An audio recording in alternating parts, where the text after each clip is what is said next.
ರಾಮ ಅಂದರೆ ಎಲ್ಲ ಪಾತ್ರಗಳ ಪರಿಚಯ ರಾಮನಲ್ಲಿ ಕಾಣ್ಬೋದು. ಒಬ್ಬ ತಾಯಿಗೆ ಉತ್ತಮನಾದ ಮಗ ಹೇಗಿರಬೇಕು, ರಾಮಾಯಣ ನೋಡಿ, ರಾಮನ್ ನೋಡಿ ಗೊತ್ತಾಗುತ್ತೆ. ಒಬ್ಬ ತಂದೆಗೆ ಉತ್ತಮ ಮಗನಾದವ ಹೇಗಿರಬೇಕು, ರಾಮಾಯಣ ನೋಡಿ. ತಮ್ಮಂದಿರಿಗೆ ಅಣ್ಣನಾಗಿ ಹೇಗಿರಬೇಕು, ರಾಮಾಯಣ ನೋಡಿ. ಅದರಲ್ಲಿ ರಾಮನನ್ನು ನೋಡಿ. ಪ್ರಜೆಗಳನ್ನು ರಂಜಿಸುವ ರಾಜನಾಗಿ ಹೇಗಿರಬೇಕು, ರಾಮನ್ ನೋಡಿ. ಮುನಿಗಳ ಮಧ್ಯದಲ್ಲಿ ಮುದ್ದಾಗಿ ಹೇಗಿರಬೇಕು, ರಾಮನ್ ನೋಡಿ ಕಲೀರಿ. ಒಬ್ಬ ಹೆಂಡತಿಗೆ ಗಂಡನಾಗಿ ಹೇಗಿರಬೇಕು ನೋಡಿ. ಒಬ್ಬ ಸ್ವಾಮಿಗೆ, ಒಬ್ಬ ಸೇವಕನಿಗೆ ಸ್ವಾಮಿಯಾಗಿ, ಬಾಸ್ ಆಗಿ ಹೇಗಿರಬೇಕು, ರಾಮನ್ ನೋಡ್ರಿ. ನಿಮಗೆ ಯಾವ ಯಾವ ಮುಖಗಳಿಂದ ನೋಡ್ತಾ ಹೋದರೂ ಭಗವಂತನ ಕಲ್ಯಾಣ ಗುಣಗಳ ಪರಿಚಯ ಆಗುವುದರ ಒಟ್ಟಿಗೆ ನಮಗನ್ಸತ್ತೆ ಇದ್ರೆ ಹೀಗಿರಬೇಕು, ಇದ್ರೆ ಹೀಗಿರಬೇಕು. ಹಾಗಾದರೆ ಶುದ್ಧ ಚಾರಿತ್ರ್ಯದ ಪರಿಚಯ, ಮಾನವೀಯ ಮೌಲ್ಯಗಳ ಪರಿಚಯ ರಾಮಾಯಣದಲ್ಲಿ ರಾಮನ ಮೂಲಕ ಮಾಡಿಕೊಡ್ತಾ ಹೇಗೆ ಇರಬೇಕು ಅನ್ನಲಿಕ್ಕೆ ಉದಾಹರಣೆ ಯಾರು, ರಾಮ. ಹೇಗೆ ಇರಬಾರ್ದು ಅನ್ನಲಿಕ್ಕೆ ಉದಾಹರಣೆ ಯಾರು, ರಾವಣ. ಆಯ್ಕೆ ನಿಮಗೆ ಬಿಟ್ಟದ್ದು. ನೀವು ಜೀವನದಲ್ಲಿ ರಾವಣ ಆಗಬೇಕು ಅಂತ ಅಂದ್ಕೊಂಡಿದ್ದರೆ ಅದಕ್ಕೇನು ತುಂಬ ಸಾಧನೆ ಮಾಡಬೇಕಾದ್ದಿಲ್ಲ. ರಾಮ ಆಗಬೇಕು ಅಂದರೆ ಮಾತ್ರ ಭಾರೀ ಸಾಧನೆ ಬೇಕು. ಆದರೆ ಒಂದು ತಿಳ್ಕೊಳ್ಳಿ, ನೀವು ಸಾವಿರ ಸಾವಿರ ಜನ್ಮದಲ್ಲಿ ಸಾವಿರ ಸಾವಿರ ಬಾರಿ ರಾಮಾಯಣ ಕೇಳಿದ್ರು ನೀವೇನು ರಾಮ ಆಗಲ್ಲ. ಕರೆಕ್ಟ್ ಆಚಾರ್ಯ. ಅದಕ್ಕೆ ನಾವು ಕೇಳೋದು ಇಲ್ಲ. ಆಗಲ್ಲ ಅಂದಮೇಲೆ ಕೇಳಿ ಏನು ಪ್ರಯೋಜನ. ನೋಡಿ, ರಾಮಾಯಣ ಕೇಳೋದು ರಾಮ ಆಗಲಿಕ್ಕಲ್ಲ, ರಾವಣ ಆಗದೇ ಇರಲಿಕ್ಕೆ. ನೀವು ಜೀವನದಲ್ಲಿ ರಾವಣ ಆಗದಿದ್ದರೆ ಸಾಕು. ಯಾಕಂದರೆ ರಾಮನಷ್ಟು ಯೋಗ್ಯತಾ ಅದು ದೈವಿ ಶಕ್ತಿ, ವಿಚಿತ್ರವಾದ ಶಕ್ತಿ. ಅದು ಎಲ್ಲ ಗುಣಗಳು ಒಂದೇ ಕಡೆ ಇರಲಿಕ್ಕೆ ಸಾಧ್ಯವಾದ ವ್ಯಕ್ತಿ, ಅದು ಶಕ್ತಿ. ನಮ್ಮದು ಅಷ್ಟು ಯೋಗ್ಯತೆ ಅಲ್ಲ. ನಾವು ರಾಮಾಯಣ ಮತ್ತೆ ಮತ್ತೆ ಮತ್ತೆ ಕೇಳ್ತಾ ರಾವಣನಂಥ ದುರ್ಭಾವನೆ ಬಾರದಿದ್ದರೆ ಸಾಕು, ನಮ್ಮ ಯೋಗ್ಯತೆಗೆ ಅನುಗುಣವಾಗಿ ನಾವು ಜೀವನದಲ್ಲಿ ಎತ್ತರಕ್ಕೆ ಏರಬಹುದು ಅಂತ ತೋರಿಸಿಕೊಟ್ಟ ದಿವ್ಯ ಗ್ರಂಥ ಅದು ರಾಮಾಯಣ. ರಾಮಾಯಣದಲ್ಲಿ ರಾಮ ಮತ್ತು ಹನುಮಂತರ ಹಿರಿಮೆ, ಸರ್ವೋತ್ತಮ ರಾಮ ಹರಿ ರಾಮನಾದರೆ ಜೀವೋತ್ತಮರಾದ ವಾಯುದೇವರು ಹನುಮಂತರಾಗಿ ಬಂದು ಆ ಭಗವಂತನ ಅತ್ಯದ್ಭುತವಾದ ಸೇವೆಯನ್ನು ಮಾಡಿದ್ದಾರೆ. ದೇವರ ಸರ್ವೋತ್ತಮತ್ವ, ವಾಯುದೇವರ ಜೀವೋತ್ತಮತ್ವ, ಇದು ರಾಮಾಯಣದ ಸಾರ, ಸರ್ವಸ್ವ, ವೇದಗಳ ಸಾರ, ಸಕಲ ಶಾಸ್ತ್ರದ ಸಾರ. ಮಹಾಭಾರತ ವೇದವ್ಯಾಸ ದೇವರ ಒಂದೇ ಕೃತಿ, ಆದರೆ ರಾಮಾಯಣ ಹಾಗಿಲ್ಲ, ಬೇಕಾದಷ್ಟು ರಾಮಾಯಣಗಳಿವೆ. ಆದರೆ ಅದರಲ್ಲಿ ಅತ್ಯಂತ ಪರಿಚಿತವಾದ ರಾಮಾಯಣ ಅದು ವಾಲ್ಮೀಕಿಗಳಿಂದ ರಚಿತವಾದದ್ದು. ವಾಲ್ಮೀಕೇ ಗೌಃ ಪುನೀಯಾನ್ನು ಮಹೀಧರ ಪದಾಶ್ರಯ ಯಗ್ದುಗ್ಧಮುಪಜೀವಂತಿ ಕವಯಸ್ತರಣಕಾಯಿವ. ಎಲ್ಲ ಕವಿಗಳು ಕೂಡ ವಾಲ್ಮೀಕಿಗಳಿಂದ ರಚಿತವಾದ ರಾಮಾಯಣದಿಂದ ಸ್ಫೂರ್ತಿಯನ್ನು ಪಡೆದವರು.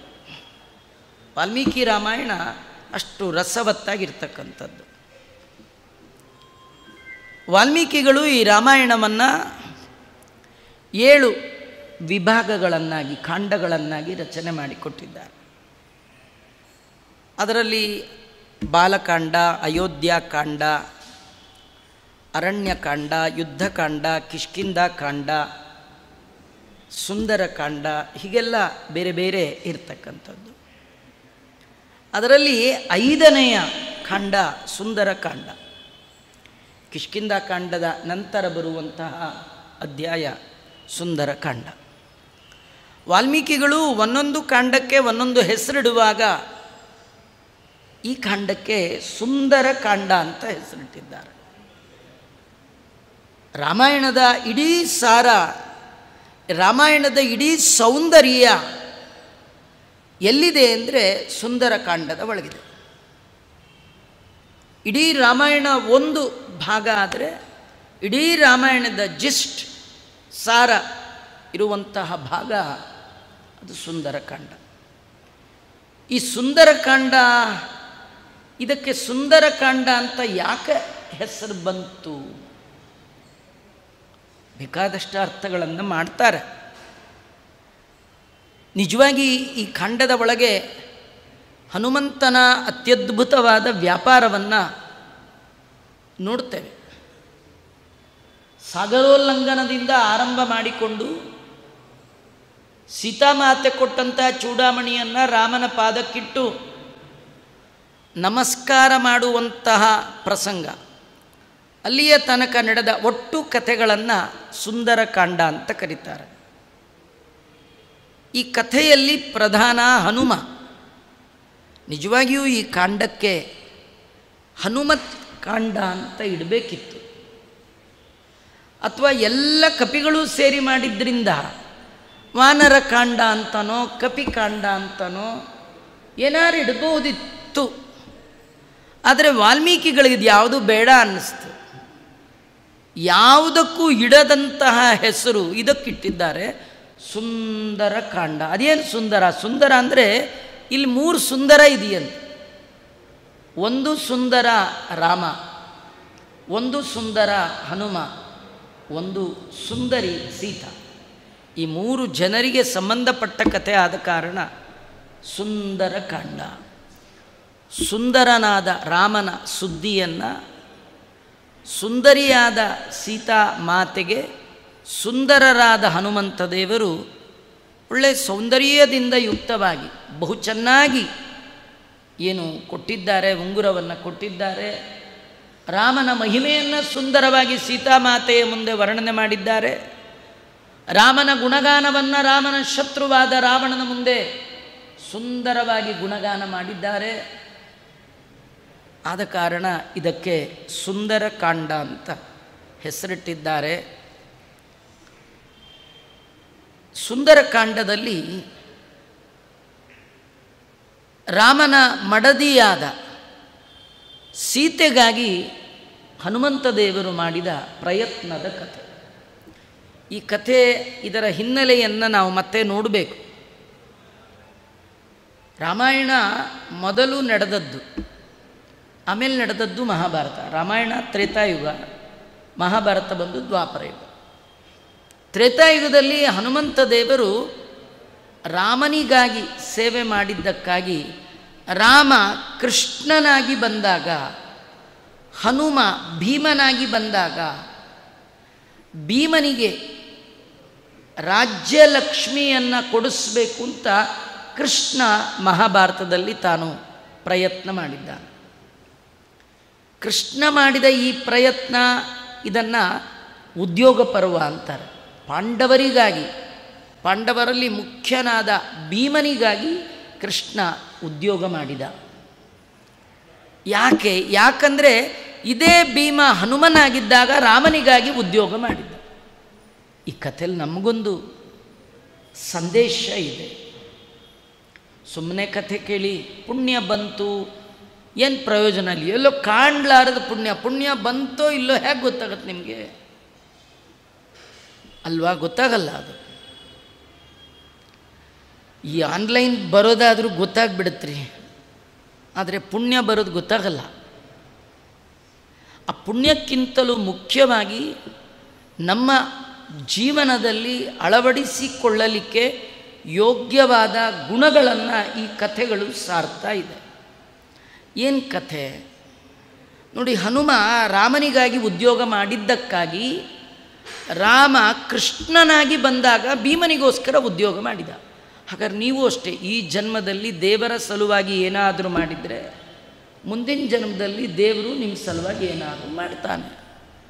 ನೀವು ಕಣ್ಣು ಕೈಕಾಲು ಕಿವಿ ನಾಲಿಗೆ ಇರುವಾಗ ದೇವರಿಗೆ ಏನನ್ನೂ ಮಾಡದೆ, ಕಣ್ಣಿನಿಂದ ಕೃಷ್ಣಾಕೃತಿಯ ನೋಡದೆ, ಕೃಷ್ಣಾಕೃತಿ ಅಂದರೆ ಒಂದು ಕೃಷ್ಣನ ವಿಗ್ರಹ, ಇನ್ನೊಂದು ಅವನ ಆಕೃತಿ.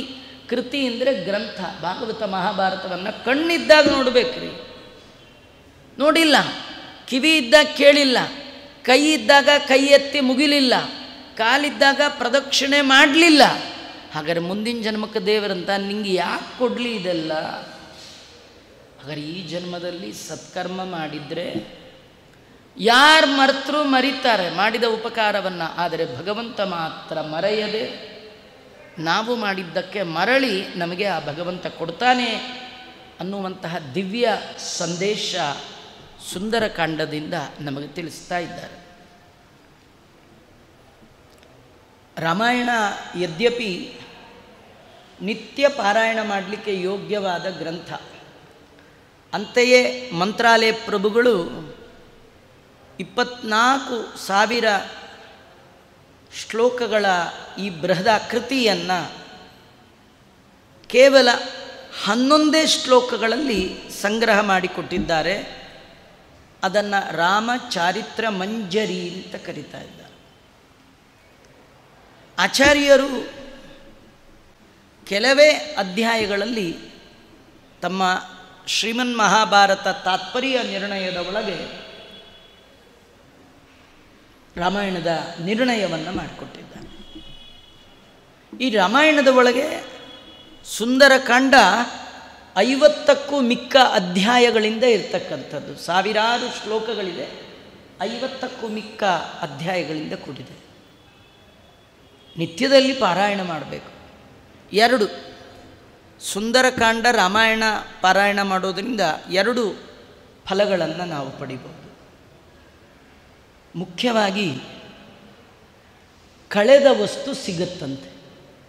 ಏನಾರು ಕಳ್ಕೊಂಡಿದ್ರೆ ಅದನ್ನು ಮರಳಿ ಪಡಿಬೇಕಿದ್ರೆ ಸುಂದರಕಾಂಡ ಪಾರಾಯಣ ಮಾಡಬೇಕಂತೆ. ಅದು ರಾಮದೇವರು ಸೀತೆಯನ್ನು ಕಳ್ಕೊಂಡಿದ್ದರು, ಪಡೆದದ್ದು ಈ ಸುಂದರಕಾಂಡದಲ್ಲಿ. ಹಾಗೆ ನಾವು ಕೂಡ ಏನಾರು ಕಳ್ಕೊಂಡಿದ್ದರೆ ಸುಂದರಕಾಂಡ ಶ್ರವಣ, ಸುಂದರಕಾಂಡ ಪಾರಾಯಣ ಭಾಳ ಉತ್ತಮ. ಆಚಾರ್ಯ ನಾವೇನು ಕಳ್ಕೊಂಡಿಲ್ಲ, ನಾಳೆಯಿಂದ ಪುರಾಣಕ್ಕೆ ಬರೋಣ ಬೇಡವೋ? ಕಳ್ಕೊಂಡವ್ರು ಮಾತ್ರ ಬರಬೇಕಾ ಹೇಗೆ? ನಿಮ್ಗೆ ಆಶ್ಚರ್ಯ ಗೊತ್ತಾ, ನನ್ನೂ ಸೇರಿ ನಾವೆಲ್ಲ ತುಂಬ ಮುಖ್ಯವಾದದ್ದನ್ನು ಕಳ್ಕೊಂಡ್ಬಿಟ್ಟಿದ್ದೀವಿ. ಕಳ್ಕೊಂಡಿರೋದು ಮಾತ್ರ ಅಲ್ಲ, ಕಳ್ಕೊಂಡದ್ದರ ಎಚ್ಚರಿಕೆ ಕೂಡ ಇಲ್ಲ. ಕಳ್ಕೊಂಡಿದೆ ಅನ್ನೋದು ಗೊತ್ತಿಲ್ಲ. ಗೊತ್ತಿದ್ದರೆ ಹುಡುಕ್ಬೋದ್ರಿ, ಕಳೆದೋಗಿರೋದು ಗೊತ್ತಿಲ್ಲ.